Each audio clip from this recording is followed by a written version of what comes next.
Gerakan Pahlawan Hemat Energi dari Kementerian ESDM mendapatkan apresiasi dari berbagai kalangan. Penghematan energi listrik bisa dilakukan dari hal kecil, namun tidak banyak disadari masyarakat secara luas. Melalui gerakan pahlawan hemat energi di lingkungan sekolah, setiap orang diharapkan mampu menghemat pemakaian listrik 10 hingga 15% setiap bulannya.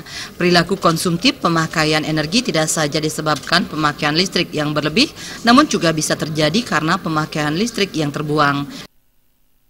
Pada saat kita mencas HP, itu HP-nya sudah dicabut dari casnya, tapi colokannya masih nyantel di listrik. Jadi 15% energi listrik hilang gara-gara kebiasaan itu. AC itu dibataskanlah pemakaiannya dan juga untuk lampu. Lampu bisa juga digunakan seperti jendela dibuka, dan penghematan energi 10% itu menurut saya sangat baik, sangat bagus dan sangat bermanfaat.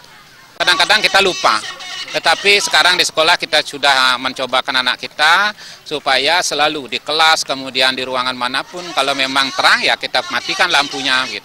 Kalau memang tidak menggunakan alat, kita cabut acuknya. Gitu. Biasanya kita kan malas juga matiin lampu di saat keluar, soalnya alasannya nanti kan balik lagi untuk apa dimatiin. Sebenarnya nggak baik, soalnya itu juga akan membengkakkan.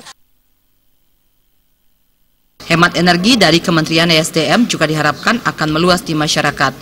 Penghematan listrik minimal 10% secara menyeluruh diharapkan akan menyelamatkan peningkatan kebutuhan energi listrik di masa depan. Suteja, Bali TV.